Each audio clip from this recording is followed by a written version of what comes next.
NVIDIA Arm deal blocked. Your news update and Royce and I police crypto on this edition of State of the Bands Weekend, starting right now. Hello and welcome to Arbitrage, State of the Bands Weekend for December 4th, 2021.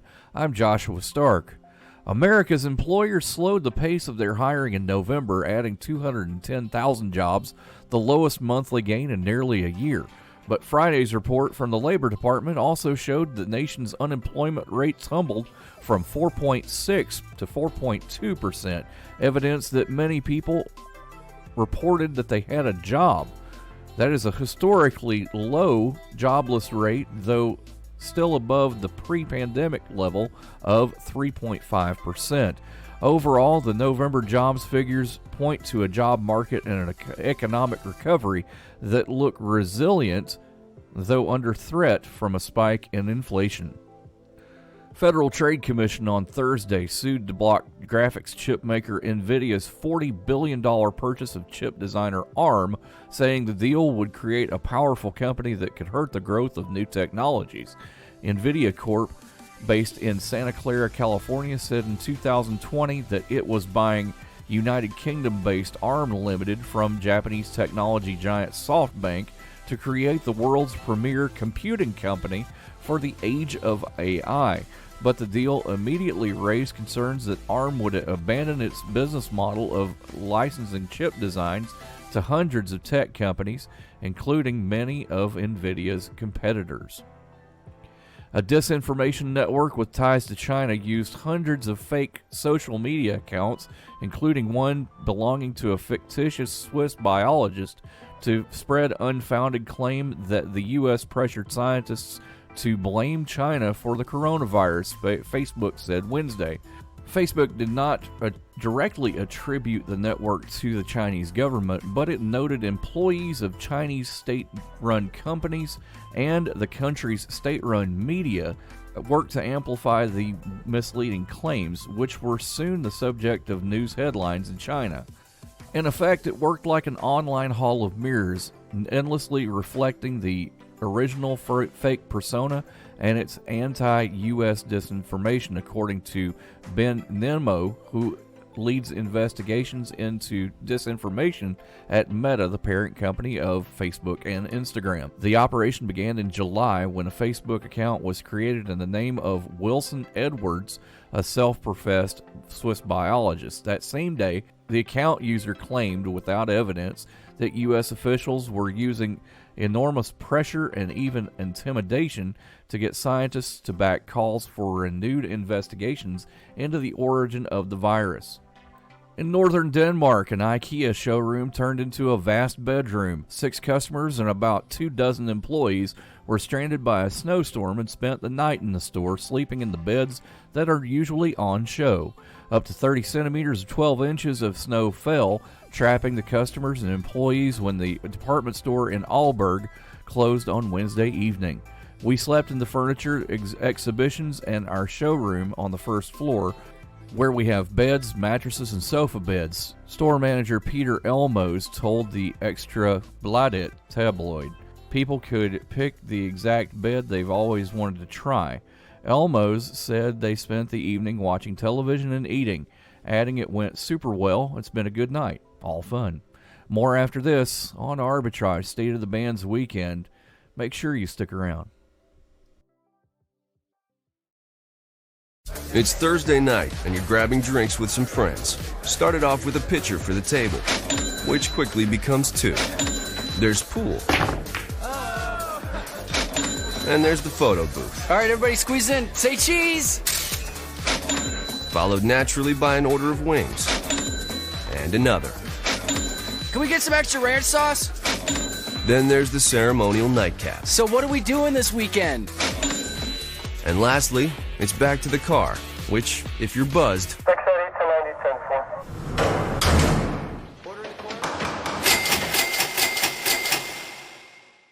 could be the most expensive night of your life. Getting pulled over for buzz driving could cost you around $10,000 in fines, legal fees, and increased insurance rates. Nothing kills a buzz like getting pulled over for buzz driving, because buzz driving is drunk driving. Brought to you by the National Highway Traffic Safety Administration and the Ad Council. This week's State of the Bands blog includes games to help in the real world.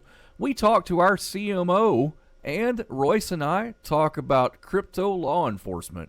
All this and more in this week's State of the Bands blog, available now at arbitragetrade.com and .org. Now, let's go to the Chief Executive Officer of Arbitrage, Mr. Royce Wells.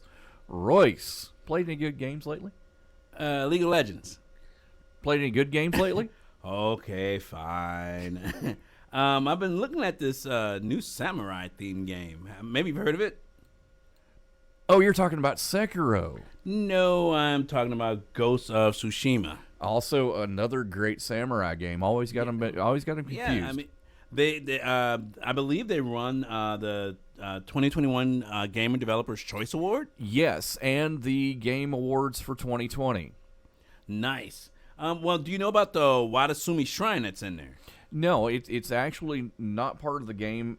Shrines are a big part of that game, but the Watasumi Shrine is on Tsushima Island. That's a real island? It is part of the Nagasaki prefecture. I can't say it. So why did they choose to put that in the game, or not put that in the game, rather? I don't know, but it's very cool that people can go to this and see it. It's a real island with real shrines, and the Watasumi Shrine was damaged by a typhoon back in 2020. Yep, I remember that. Because of Ghost of Tsushima, some people have gotten together and a crowdfunding page has started to help cover those repairs. See, I told you gamers and gaming companies care. They do, and not only that, but Ubisoft, developer of the Assassin's Creed series. Yes. The much maligned Assassin's Creed Unity features Notre Dame Cathedral. And what happened to Notre Dame Cathedral back in 2019?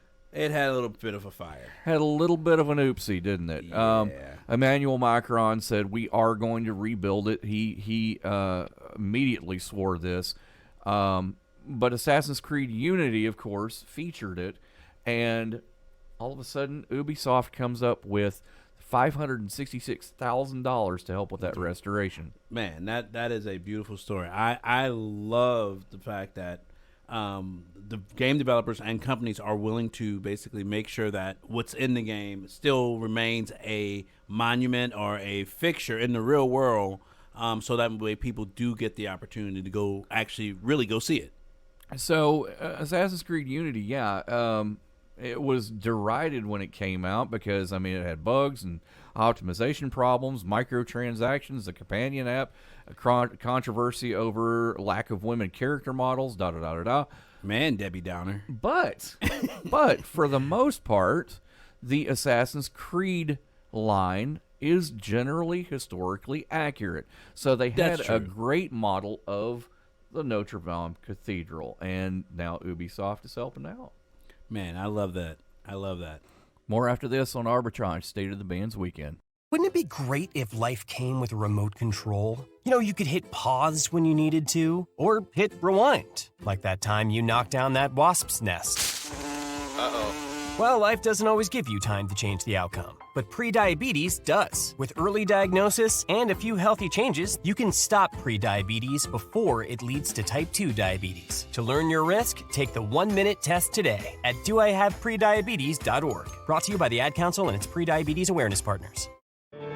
Hi, we're the Goo Goo Dolls. We're fortunate that we can give our daughters everything they need to grow and learn. But not every child can focus on classes and play dates.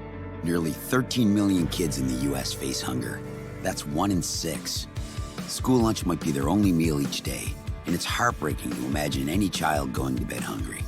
We're dreaming of a perfect day when kids can smile, play, and just be kids without worrying about where their next meal will come from. Feeding America is working to make that perfect day a reality. Each year, the Feeding America network of food banks rescues billions of pounds of good food that would have gone to waste. That food is given to families and children in need. Being a kid should be about doing things that make an ordinary day extraordinary. Learning to play an instrument, building a sandcastle, hosting tea parties. Hunger should never be an obstacle to growing up. You can help end childhood hunger in your community by visiting feedingamerica.org. Brought to you by Feeding America and the Ad Council. Well, we all know now that Twitter co-founder Jack Dorsey, who was the social platform's first CEO in 2007 until he was forced out the following year, then returned to the role in 2015, is once again out of the job. This time, he says, by choice. It's the end of 6 tumultuous years at the social platform, during which Twitter has been plagued by slow growth, weathered an investor revolt, grappled with accusations of failure to deal with problems of hate speech, harassment, and other harmful activity, and finally took the extraordinary step of banning a sitting U.S. president for creating a danger to public safety during the January 6th insurrection at the U.S. Capitol.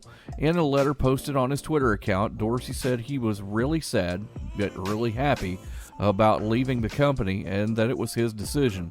Dorsey offered no specific reasons for his resignation beyond an abstract argument that Twitter, where he spent 16 years in various roles, should break away from its founding and founders.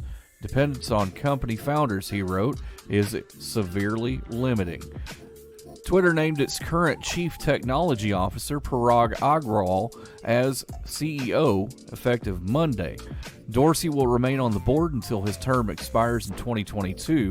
Agrawal joined Twitter in 2011 and has been CTO since 2017. By mid-afternoon, Twitter shares were down almost 2% at 46.38. Dorsey defended the ban of former President Donald Trump, saying his tweets after the Capitol riot endangered public safety and created an extraordinary and untenable circumstance for the company. Trump sued Twitter along with Facebook and YouTube in July for alleged censorship. If he's actually stepping away from Twitter this time, Dorsey leaves behind a mixed legacy, said Paul Barrett, Deputy Director of the NYU Stern Center for Business and Human Rights, a platform that's useful and potent for quick communication, but one that's been exploited by a range of bad actors, including former President Donald Trump, who did his best on Twitter to undermine democracy until Dorsey's people finally had enough and shut him down. Dorsey has faced several distractions as CEO, starting with the fact that he's also founder and CEO of the payments company Square. Some big investors have openly questioned whether he could effectively head both companies. Last year, Twitter came to an agreement with 2 of those activist investors that kept Dorsey in the top job and gave a seat on the company board to Elliott Management Corp., which owned about 4% of Twitter stock, and another to Silver Lake. Agrawal is a safe pick who should be looked upon as favorably by investors, wrote CFRA research analyst Angelo Zeno, who noted that Elliott had pressured Dorsey to step down. Elliott released a statement Monday saying Agrawal and Taylor were the right leaders for Twitter at this pivotal moment for the company. While Twitter has high-profile users like politicians and celebrities and is a favorite of journalists, its user base lags far behind old rivals like Facebook and YouTube and newer ones like TikTok. It has just over 200 million daily active users, a common industry metric. Dorsey expressed his confidence in Agrawal and new board chairman Brett Taylor, who is president and COO of the business software company Salesforce. More after this on Arbitrage State of the Bands Daily, including your winners and losers. Stick around. No word in the English language is less convincing than probably. Are you sure we should get matching tattoos on our first date? Sure. We'll probably stay together. Probably? It's been 23 minutes since I ate. I can probably swim. You should wait 30 minutes. Okay, now tell me what to do. Cannonball! Cramp! Oh, I have a cramp. I can probably hit the green from here. Probably. Can I get a mulligan? Ready to go? Hey, are you sure you're okay to drive? Yeah, I'm pretty sober. Yeah, I'm probably okay. Probably okay isn't okay, especially when it comes to drinking and driving. If you're drinking, call a cab, a car, or a friend. Buzzed driving is drunk driving. A message brought to you by NHTSA and the Ad Council.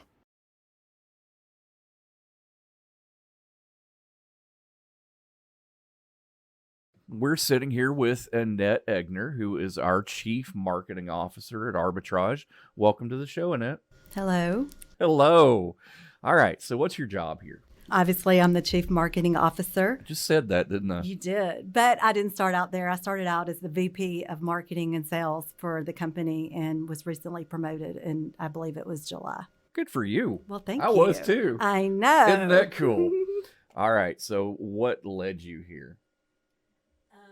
So I've known Royce for a very long time, and he got me into investing, and I was not happy where I was currently working. And the time and fate just kind of aligned, and he was looking to bring somebody on, and so it just was the right moment for me to jump over here. A lot of these interviews have been, man, I met this crazy guy who loves numbers, and he just drew me in, and yeah, it's pretty much the way it's with me, yeah. So speak a little bit more about your background. What did you do? How do you know what you know and what you bring to the table here? So I have a degree in graphic design, and I've been in sales my whole career. And so some of the sales I've done have involved using the graphic design. So, and I like to be creative and make things. Yep. We're both creators. I just do a little bit of the video and the audio. It's kind of fun around here because we're all passionate about this place and what we do, you know. So it's really a cool thing to have a group of people that you can play off of and really enjoy being here, right? So speaking of enjoying things, what do you do to relax? So my big passion right now is exercise. I love to work out, and I'm a very avid reader. I probably read a book every 2 or 3 days. Oh, wow. I didn't know that. Yeah. Pretty cool. Just to pull back the curtain a little bit, I know that you have something underneath your desk and you're constantly exercising. Can you explain that? Yeah, I have a stationary elliptical machine under my desk that I pedal on every day, and my goal is to try to do 6 miles while I'm here. I kid you not. Every time I go into your office, you're always on the thing. I don't know how you do it. I really don't, because I'd just be exhausted the entire day. No, you wouldn't. Yeah, You'd love it once you got started. I don't know. Annette's kind of encouraging me to be healthier. Yes. I've got the standing desk. You notice I'm not using the standing desk right now, but little steps, right? Right, baby steps. There you go. All right. What's something else you like to do for fun?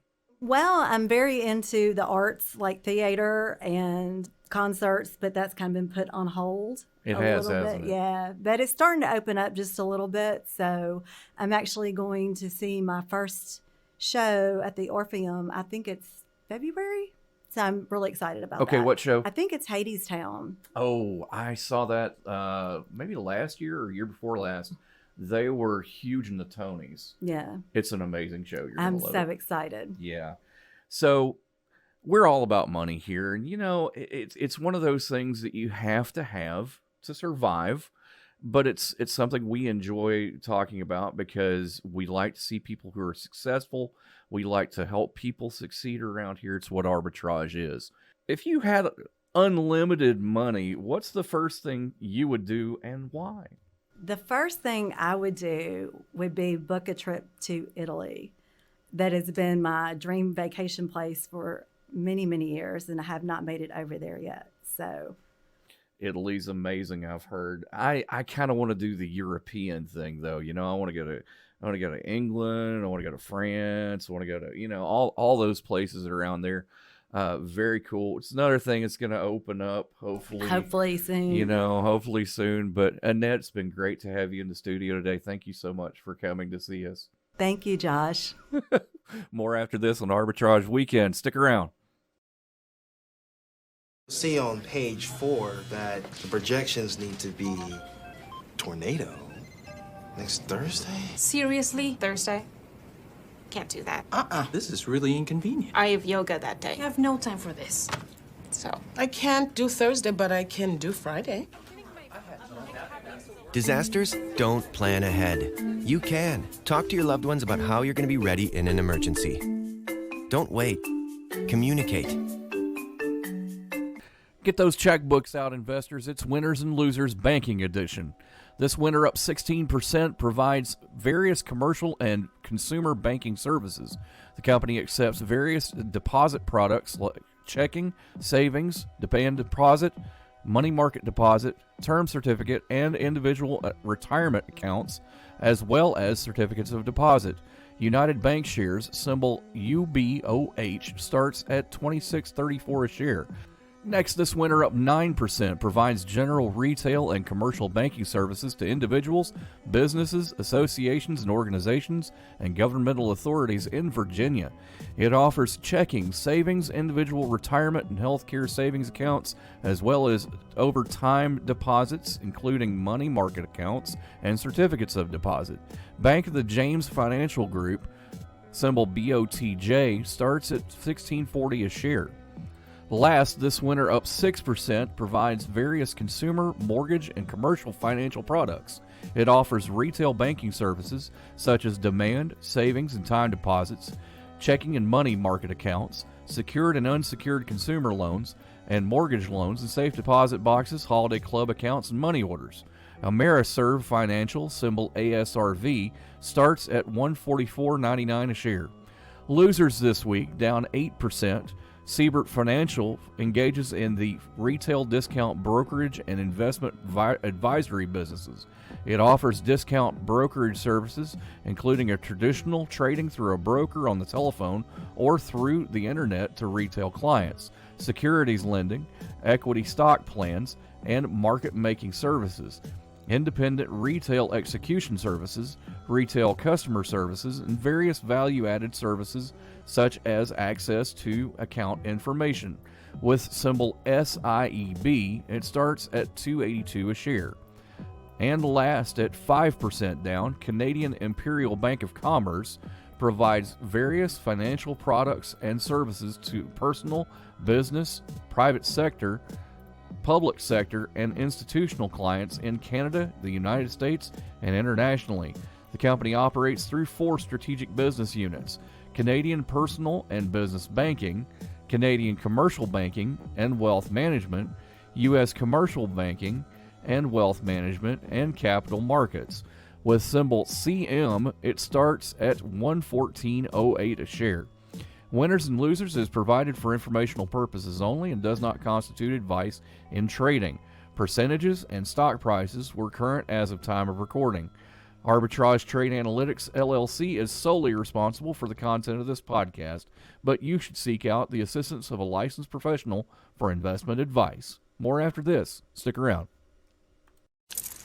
Okay, so Sarah, I'm dropping you off at Emily's? Yep. And Josh, you're going to? Soccer, Dad. Soccer practice. Right. Oh, by the way, I just wanted to let you know when I pick you both up, I'll be wearing my short shorts. What? No! Yep, and my dorky dad hat, and I'm gonna do my dad dance for all your friends. They'll love it! Seriously? Why? Because I like my short shorts. Of course, I could be talked out of it if you guys would just buckle up your seatbelts without giving me a hard time.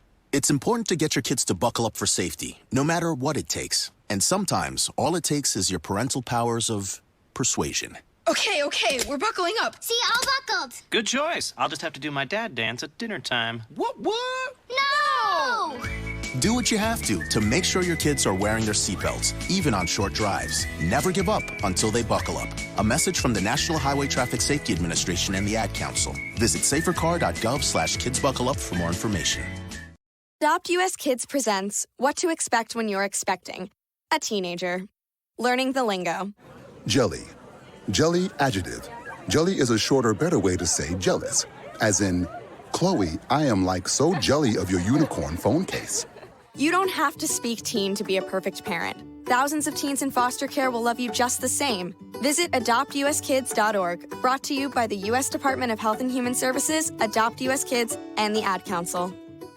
Royce, you've tossed me into the wild, wild west of crypto, and I couldn't be happier. Making some money, trying to get that thing going, Yeah. But it's a good place to be. It's a good place to be, yeah. But the largest exchange for trading Bitcoin the head of that, Mr. Zhao, is saying it needs to be regulated. That kind of sounds like not a good thing to me, because we're having fun here. Binance.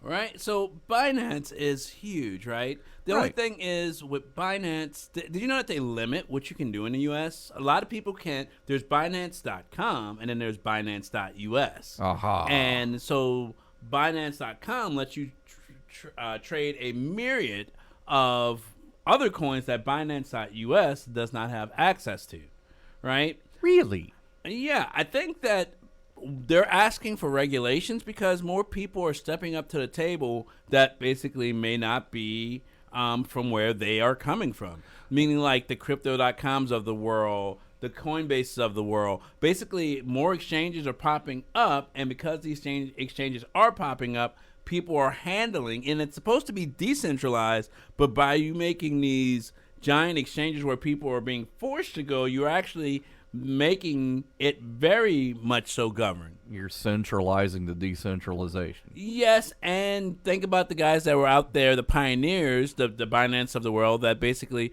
they have a large stakehold in that market. I'm thinking they're afraid that they're going to lose some market share. What do you say when CZ Zhao says that the crypto platforms have an obligation to protect users and implement processes to prevent crimes and things like that? I mean, I absolutely agree with that because remember that Bitcoin has been used for ransomware. Bitcoin has been used basically. Basically hackers have used it as a platform to do things that are not nice. Right? People have lost wallets. They had to streamline how they were protected. Two-factor authorization. They put a lot of measures, and they continue to put measures in place to protect the users. But what do regulations have to do with those measures? That's security. That's not regulations. Well, I mean, Bitcoin is the biggest crypto in the it's world number currently. One. I'll give you that. It got up to $69,000, almost doubling more than doubling in 2021. And even El Salvador has said, "Hey, this is our cryptocurrency." Yeah, that's as cryptocurrency is adopted by countries, not just people. Basically, I'm not sure. I think the peso in another country was adopted. I think it was Venezuela. They basically said, "Hey, we're changing, and cryptocurrency is now our official currency." Right? As it's adopted across the world, yes, I think there will eventually have to be guidelines put in because basically it stops what currently exists, the repatriating of money. If it's not taxed for crossing a border, people are losing money, and people who have that money don't want to see their revenue stream dry up. So I think regulation is more for the country's taxes than for the people. Well, we are the people, and we'll be right here with you next week. As soon as the market opens, we are Arbitrage, and you can find us at arbitragetrade.com and arbitragetrade.org. Have a great weekend. All right, later. Arbitrage Trade Analytics, LLC, is a privately held market research company. Arbitrage Trade Analytics, LLC, is solely responsible for the preparation and distribution of the content of this podcast. The opinions offered in this podcast are for informational purposes only and are not intended to be investment advice. Seek a duly licensed professional for investment advice. For more information about the informational research and services offered by Arbitrage Trade Analytics, LLC, please visit Arbitrage Trade